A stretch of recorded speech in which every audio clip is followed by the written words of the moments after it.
Nina Gosteničnik, direktorica Pokrajinskega arhiva Maribor, je ta teden gostja Večerove rubrike Gremo na kafe. Imate v Pokrajinskem arhivu Maribor kaj na temo vina Martinovega? Veliko zadev na temo vina, na Martinovo morda mičkeno manj, ker je ta tradicija morda še ni v arhivu, bo pa v prihodnje. Ja, o vinu hranimo kar nekaj zadev, torej pred leti smo začeli oziroma pripravili eno razstavo v sodelovanju z hrvaškimi in slovenskimi arhivi Vino na meji oziroma Vino na granici,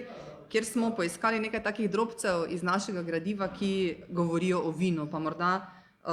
ena izmed zanimivejših oziroma dve, torej arhiv Vinaga, kjer lahko vidimo tale znan,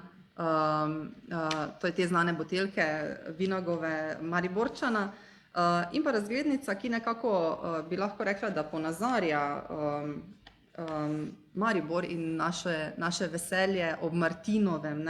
ki je ta je bila poslana leta 1913 in pa piše na njej, sicer v nemščini, mokre in vesele pozdrave iz Maribora, kdor ne ljubi vina, žensk, pesmi, ta ostane norec celo življenje.